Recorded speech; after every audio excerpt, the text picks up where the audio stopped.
बोलिए शिव शंकर भगवान की जय। प्रिय भक्तों, श्री शिव महापुराण के रुद्र संहिता पंचम युद्ध खंड की अगली कथा है विष्णु द्वारा तुलसी के शील हरण का वर्णन। कुपित हुई तुलसी द्वारा विष्णु को शाप, शंभु द्वारा तुलसी और शालिग्राम शिला के महात्म्य का वर्णन।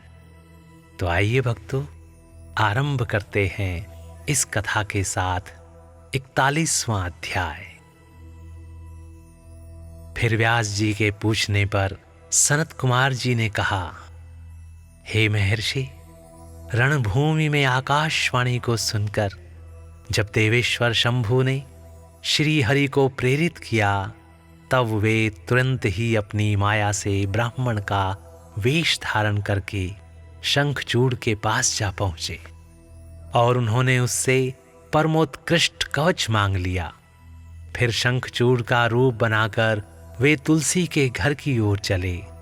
वहां पहुंचकर उन्होंने तुलसी के महल के द्वार के निकट नगारा बजाया और जय जयकार से सुंदरी तुलसी को अपने आगमन की सूचना दी।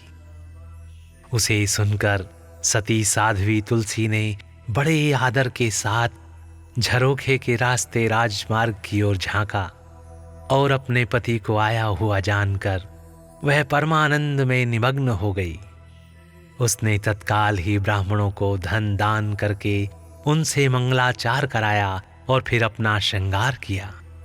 इधर देवताओं का कार्य सिद्ध करने के लिए माया से शंखचूड़ का स्वरूप धारण करने वाले भगवान विष्णु रथ से उतरकर देवी तुलसी के भवन में गए।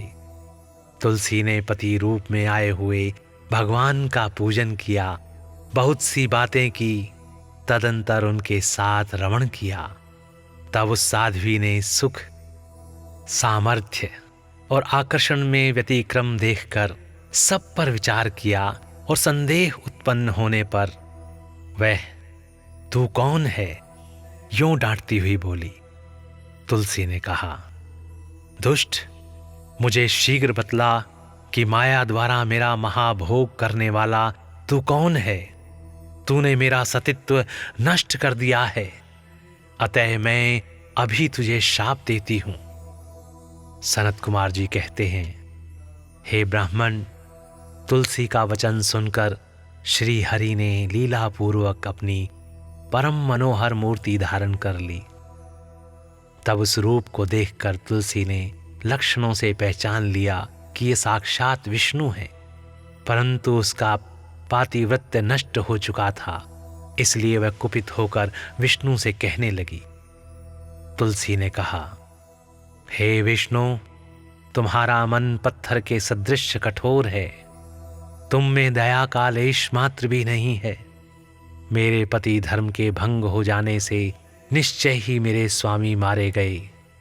चूंकि तू पाषाण सदृश कठोर, दया रहित और दुष्ट हो, इसलिए अब तुम मेरे शाप से पाषाण स्वरूप ही हो जाओ।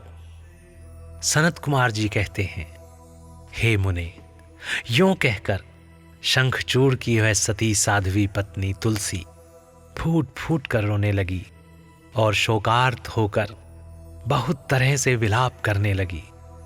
इतने में वहां भक्तवत्सल भगवान शंकर प्रकट हो गए और उन्होंने समझा कर कहा, हे देवी, अब तुम दुख को दूर करने वाली मेरी बात सुनो और श्री हरि भी स्वस्थ मन से उसे श्रवण करें, क्योंकि तुम दोनों के लिए जो सुख कारक होगा वही मैं कहूंगा। हे भद्रे, तुमने जिस मनोरथ को लेकर तप किया था, यह उसी तपस्या का फल है।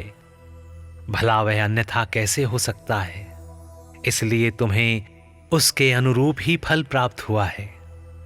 अब तुम इस शरीर को त्याग कर दिव्य देह धारण कर लो और लक्ष्मी के समान होकर नित्य श्री हरि के साथ वैकुंठ में विहार करती रहो।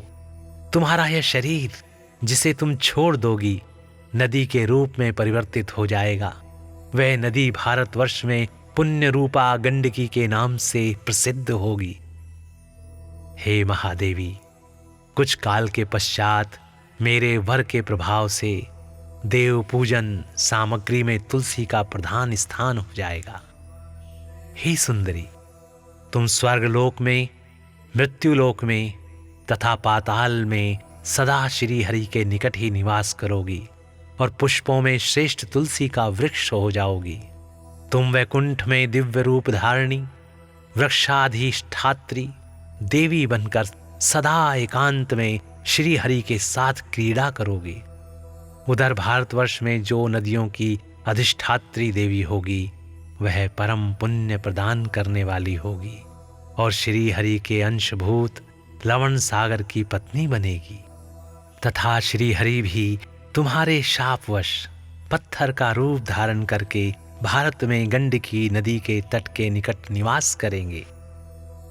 वहां तीखी दाढ़ों वाले करोड़ों भयंकर कीड़े उस पत्थर को काटकर उसके मध्य में चक्र का आकार बनाएंगे। उसके भेद से वह अत्यंत पुण्य प्रदान करने वाली शालिग्राम शिला कहलाएगी और चक्र के भेद से उसका लक्ष्मी नारायण आदि भी नाम होगा। विष्णु की शालिग्राम शिला और वृक्ष स्वरूपिणी तुलसी का समागम सदा अनुकूल तथा बहुत प्रकार के पुण्यों की वृद्धि करने वाला होगा। हे भद्रे, जो शालिग्राम के ऊपर से तुलसी पत्र को दूर करेगा, उसे जन्मांतर में स्त्री वियोग की प्राप्ति होगी। तथा जो शंख को दूर करके तुलसी पत्र को हटाएगा, वह भी भार्याहीन होगा और 7 जन्मों तक रोगी बना रहेगा। जो महाज्ञानी पुरुष शालिग्राम शिला, तुलसी और शंख को एकत्र रखकर उनकी रक्षा करता है, वह श्री हरि का प्यारा होता है।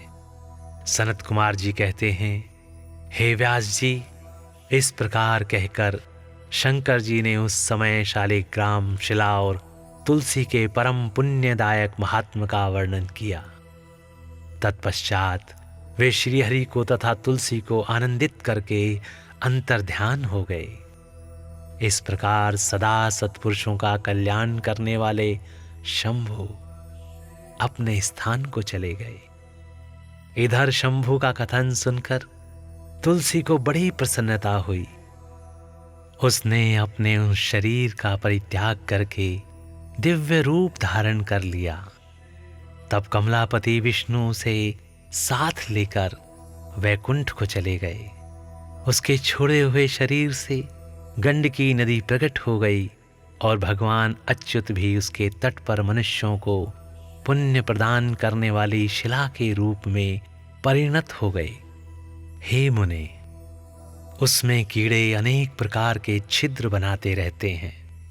उनमें जो शिलाएं गंडकी के जल में गिरती हैं, वे परम पुण्यप्रद होती हैं और जो स्थल पर ही रह जाती हैं, उन्हें पिंगला कहा जाता है और वे प्राणियों के लिए संताप कारक होती हैं। हे व्यास जी, इस प्रकार तुम्हारे प्रश्न के अनुसार मैंने शंभु का सारा चरित्र, जो पुण्य प्रदान तथा मनुष्यों की सारी कामनाओं को पूर्ण करने वाला है, तुम्हें सुना दिया।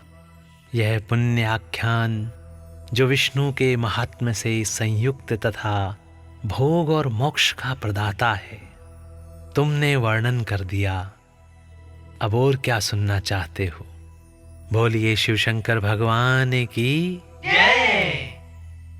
प्रिय भक्तों, इस प्रकार यहाँ पर श्री शिव महापुराण के रुद्र संहिता पंचम युद्ध खंड की ये कथा और 41वां अध्याय यहाँ पर समाप्त होता है।